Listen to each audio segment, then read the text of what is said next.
Hello, everyone. Welcome to DG360. It is now Whiskey Wednesday, and I do apologize. Last week, we did not post a Whiskey Wednesday video, and for that, I'm very sorry. I'm a sorry person. I'm a very sorry person. But listen, we need you to go over to the playlist, give it some love, share it, save it, like it, love it, kiss it, whisper sweet, sweet nothings into its ear. And otherwise, it's got to go bye-bye, and I would hate for that to happen. I don't want Whiskey Wednesday to go away. I'm a big fan of the bourbons and the scotches, and I'm also a big fan of Whiskey Tribe. So let's see what they are up to on this particular one. Can we solve a big debate in whiskey? The pot still versus the column still. Here we go. This is new make whiskey. Hello. In a few years, it's going to turn into our award-winning single malt, the single malt of magnificence that you magnificent bastards collectively designed in our community. But this is the exact same kind of new make. Surprise, motherfucker. It's the same Maris Otter barley, the same distillery, the same yeast, all of that stuff, but it tastes completely different. And the answer as to why is potentially an answer to one of the biggest ongoing debates in whiskey circles. What makes the biggest difference in creating whiskey? Ooh. Ooh. Ooh.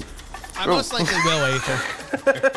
The whiskey creation process involves a lot of different factors. There's a lot of variables that affect that outcome. You have the grain, you have the barrel, you have the size of the barrel, you have the yeast, you have the cuts. You're going narrow, you're going wide, you have the barrel bottle proof. Surrounding environment, like is the climate something that's angle of the line arm coming off of the still honey with that making your best We're not focusing on any of those details except for one, the type of still. We're talking about the difference between a pot still and a column still, the two main types of stills used in spirit creation today. This is a pot still. This is the style of still that's been around for ages. This is old school, and the easiest way to describe what's happening here, you have a tea kettle. It's the same principle. Instead of just having water in that tea kettle, you have a liquid that is water and ethanol. Now, fortunately, ethanol is going to evaporate at a lower temperature than water. So as this heats up, the ethanol is going to be the first things that are vaporizing and going up into the line arm, over to the condenser that is turning back into a liquid. Now you're starting to get the alcohol, the ethanol dripping out of your pot still. Pretty simple. This is a column still. We're going to go back to 1830, and Aeneas Coffey made his version of what would soon become the modern day column still. Now, this is a little bit more complex of a process, but it's not too complex. Now, your spirit's going to come in, and it's going to basically go through a gauntlet of plates. These are copper plates, and every level is more intensely scrubbing.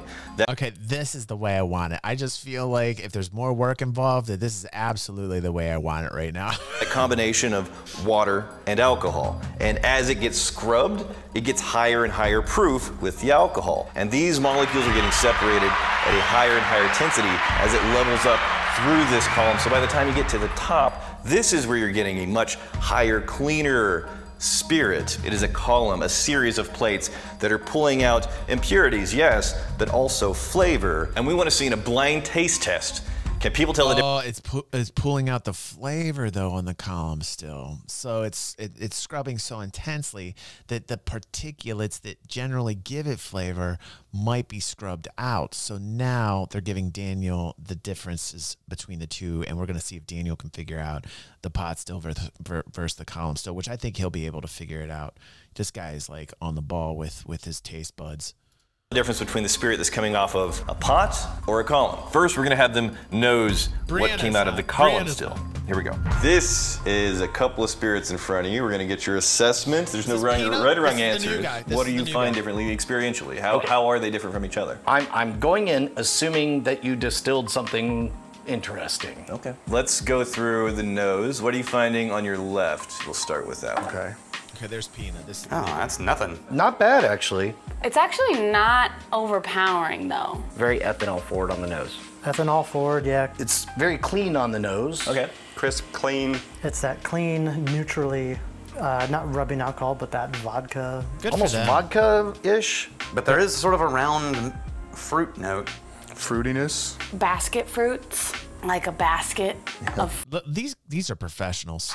These are professional drinkers. Only the best. Only the best drinkers. Fruit, so you're getting basket and outside of fruit, so it's not very like super fruity. Yeah, yeah. If melon was in a cupcake, for some reason, like it's just pure sweetness. There's not a lot of body. There's some sweetness. There's a sweetness, a little honey. Wow. Ooh, there's like a little bit of honey going on in there. There's almost like a citrus. A little bit of citrus. Okay. Like a stinky vanilla. And a little cinnamony. There's a malt that starts to come up as you kind of acclimate to the ethanol. Don't be wrong, don't be wrong. There is no wrong. There's only stupid. There's only stupid, yeah. There are no stupid questions, just stupid people who have questions. This episode is sponsored by Fume. Oh my God, that smells so good. No more shill. They're the masters of shill, though. They're really good with the Completely shill. thing. All of the variables were locked in place. The only difference was the pot still, column still. Let's see what difference they're finding. Let's jump to the nose on the one on your right. Did you just clear your nose away? Yes. Ooh, that's a little bit funkier. Ooh, a little more funky. Okay, this one's got some stank on it. Ooh, quite different. Ooh. This is honeydew. Melon rind and sour juice. A little bit of swampy bog water to it. Okay, I'm going with the pot still now. I'm going with the pot still. I want the funk. I like it dirty. A little bit of cut grass. Barnyard straw hay, wet hay. Veggie, like an elote. What's an elote? Corn. Okay. Yeah. Yeah, that's grainy, crackery, like a little bit of cookie. You know that smell when you open up like one of those cardboard packages of oats? Yeah. That airiness, that comes from that. Okay, so you're finding there's a grainy quality to it. Yeah, it's like a funky cereal. I've never seen your face look like that. Those you think are different. I do. Okay. Uh-oh. They may be the same thing. If I was gonna make a guess, this one's just been like charcoal filtered a lot more than the other one. I mean, the more I go back to it, it gets a little bit more pleasant. Like this one's way better, especially going back to it. It's nice. Compared to that one, just there's a thickness to it. More hot, like heated, burning smell to it. This one's kind of got more of a fresh, clean, sweeter smell to it. I feel like if I was gonna be able to pick out notes, it'd be easier for me with this one than it is with that one. Okay. Time to taste it. Let's see what the palate is like on this column still, and is it tracking with what the nose is setting up? Let's try the one on your left. Okay. Yeah. Ooh, it's sweet. Immediately I'm getting sweetness on the body. It's almost heading towards like a vodka or a rum. I mean, is this a vodka? Like a... It's like gin, but the botanical is malt. Almost like a gin aftertaste, like a juniper or like it's been infused. There's a little bit of spice going on in there. A little peppery. It kind of disappears a little bit, but it has some of that fruit in there. That berry, a little bit of berry. Yeah. Like healthy candy. A little candy, a little minty.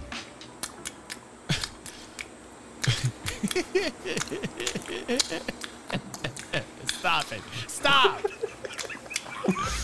Yeah, it's okay. I don't know. I'm not getting a whole lot from this. It's still really light. It nosed to me as very, very clean, especially compared to the other one. The flavor gets kind of lost and it's kind of just smooth. Almost a creaminess on the finish. Nice. Oh, there's a little more density, but that's just column still new make. Yeah. Probably malt. Next, we're gonna taste the pot still. And keep in mind, the cuts on these, those were also as consistent as possible. This is middle of the hearts. These are narrow cuts, so we're not getting weird heads or tails involved. Let's see what the pot still tastes like. And then on the right, how does that compare? What's up, Sketch? Immediately Welcome bitter on home. the front. First of all, Tad bit more bitter. so it's different. Yes. Okay. Dude, I couldn't agree with that's a perfect still. That might be the thumbnail. Aether's right. Vodka has that nothing taste. It's like a terrible void you can never escape. I totally agree about that. I know my Russian brother Good Games would definitely disagree with me on that, but I am in agreement with Aether on that. Koob also says vodka just tastes like drinking rubbing alcohol to me. I have to agree. I am not a vodka fan. I do not like the vodka. I'm not a big tequila fan either. I really am not. It's coming up. Like, it's not coming up, but it's sorry like, to hear that, Sketch. oh man, it's living. This tastes identical. No. The after hangs around. It's got some darkness, some mossy. It's got a thick, it's got a spice, it's got A little more pepper. The maltiness comes through. It's got a staticky sweetness. An artificial sweetness on the back. Okay. Like an aspartame type of deal? Maybe more like a stevia. Okay. Sweeter, oily. Okay. The oil's still there. And it's a little bit more grain, barnyard. This one's a little more grainy. Yeah, all I'm getting is like a malty, like cereal note from it. I don't know if I'm just hungry, but at the very end, it's like after you eat a chicken tender, you know? That guy's face. You do not like that one on the right. I do not. That face is The biggest difference is this has flavor and this has only sweetness. This is almost vodka, like super Absolutely. sweetened fruity vodka. And this could be one of those tricky things where they're both the same and for some reason I'm not noticing it, but I do feel like there's a difference. This one, both the odors and on the palate, just heavier, oilier, like I said, funkier. This one has a little bit more flavor. Yeah, it's got more flavors to it. This one kind of just loses its flavor as soon as it hits the tongue. Going with the This pot feels still. like more of a narrow cut because it feels really clean and fruity and nice and gentler. And this one's got that like funk in there, but it's still not bad. Yeah. This one, I'm not entirely sure whether it's something that's been distilled more like an Irish, like a 3 times pot still, or column still, but it's a lot cleaner than That guy's this one good. is. This That one guy's has good. more depth of character. The only difference between these two are pot still and column still. It Peanut is. still in here. That's fascinating because Yeah. these are wildly different. Yeah, these are both the exact same American single malt whiskey. It's new make. The only difference, because they are the exact same proof at 100 proof, the only difference is the kind of still that was used. This is an exploration of pot still versus column still. So coming full circle, what makes the experiment. biggest difference in creating a whiskey? It's a very interesting question, but it's really hard to get your hands on an apples to apples comparison. The Primal Spirits release, this is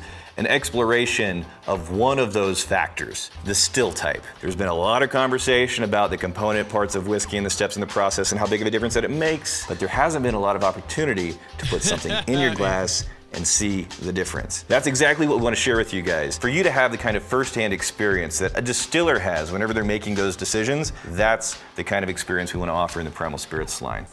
Oh crap! That looks like one of our labels. It is! Oh, the Primal Spirits! Yeah. Dude, sick! Yeah. Whoa! Yeah. Look at these labels, man. Those are good labels. There you go. So I did not read these. If I was to guess, because this one had the richer, more complicated, robust, boggier flavor, I would guess this was the pot still, Yeah, because that's cool. everything's in there. Nailed it. And then this one was more precise and clean. Yeah. So in Hey, look at that. Yeah, look at that. He can be taught. This is going to be my pot still. This is going to be my column still. Yeah. Column pot. Got it. They all got it right. Pot still. Yeah. They all got it right. Yeah, that's column, that's pot. Yeah, why would you say that? I know the column has the scrubbing plates, so that's why I got more of that like vodka, like, you know, neutral note to it. Whereas this one had That's interesting. all the funk. There's a reason that your upcoming bar is called Alchemy. Yeah. Because this is not science. It is wizardry. Yeah. Would you feel comfortable pouring that pot still new make for somebody that is not familiar with what new make is? Actually, yes. Because, Really? 'Cause Yeah, that's not- because this is not that funky. I've had some funkier I stuff. think you were just so innately funky. We've got the funk. The reason why this kind of A-B comparison is so rare is pretty obvious. Whenever a distillery puts their time and energy and resources into making something, they usually want to take it all the way through the process and have a finished whiskey that's going to be beautiful in your glass. They're not really interested in giving you a half-baked apple pie. But deliciousness isn't the point of this Primal Spirits line. Eye-opening is what we're going for here. Taking whiskey down to the rails, the elemental parts, the primitive pieces. All right, what does the back say? This Primal Spirits bundle is a column still versus pot still experiment. Compare this bottle to its counterpart. And an elemental secret of whiskey will be laid bare in your glass. Be laid bare in your glass. Be laid bare in your glass. Be laid bare in your glass. Are you having a stroke right Be laid. It'll it'll be laid bare in your glass. That was perfect. Oh, I spit everywhere. And that's how it's done. I'm sweaty. So this is a pretty small batch. We're gauging interest right now. Who's actually wanting to go on these expeditions and really, really taste the difference, or who just wants to talk about it online? We'll find out. If this is interesting to you, there's a lot of other parts of the process that we want to isolate from the other variables, but first things first, pot still, column still, new make that turns into an award-winning single malt. Link in the description down below. I also want to give a huge... Dude, if I had the money, I'd go ahead and get that right now, man. And what I would do is I'd do like a nice little episode with Christy, and we just kind of taste it together. Her and I do this stuff all the time. We'll sit around, we'll be tasting different bourbons, and we'll just be like, talking about the notes and the nose and what we smell and what we're tasting, and you know, her and I can go back and forth for over an hour talking and having a great time. So maybe I'll start putting that out for some alumni members if there's anybody interested out in there. But you know, like I'm seeing, unfortunately, from the playlist, is there's some videos here that aren't even breaking 100 views, and that's a sad thing because I happen to dig watching these with you. So if you are a fan, go over there, check it out on DG360. It's our Whiskey Wednesday playlist, and give it some love. It deserves some. A lot of good things happening. A lot of good things happening on the morning show.